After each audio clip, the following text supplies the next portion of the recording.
ចូលកាយ work combat ជួបខ្ញុំម្ដងទៀតឲ្យស៊ីតោណាអ្នកឃើញ apply ចិត្តចាខ្ញុំលេខ account ក្រិចព្រោះខ្ញុំត្រូវ register ឲ្យអ្នកនេះដែលលេខ account ក្រិចចុះចាបើអ្នកអត់អ្នកលេង account ក្រិចតែចង់លេខ account premium អ្នកអាចជួយ support ខ្ញុំបានទិញនេះពីខ្ញុំបានខ្ញុំលក់តម្លៃសមរម្យធូរថ្លៃចាសមរម្យវាមិនថោកពេកទេឥឡូវចូលមើលរបៀប register បងប្អូននេះមុនដល់យើងត្រូវស្គាល់ឈ្មោះ server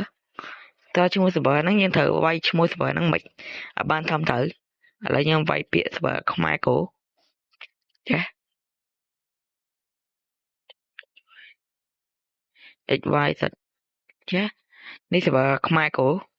អ្នកនេះលេង server អីវាយ server ហ្នឹងទៅខ្ញុំវាយ server ខ្មែរគោឥឡូវយើងចាត់ចូលមកយើងចូល server ព្រាមគេឲ្យយើង register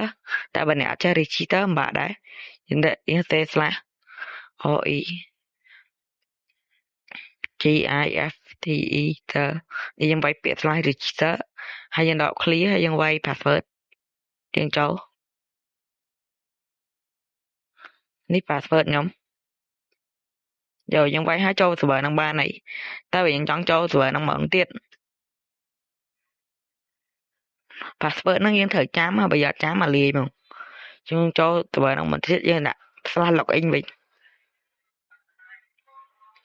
ហើយយើងវាយ password ដែរចូលនេះខ្ញុំវាយ password ហ្នឹងចូលហើយយើង send ទៅបានហើយណាយកបើអ្នកនេះឃើញវីដេអូហ្នឹងនេះគេថាមានប្រយោជន៍សម្រាប់អ្នកនេះជួយ subscribe និង like ម្នាក់មួយដើម្បីបាន20 follower ចូលបាយហើយកុំភ្លេចជួយ support ខ្ញុំផង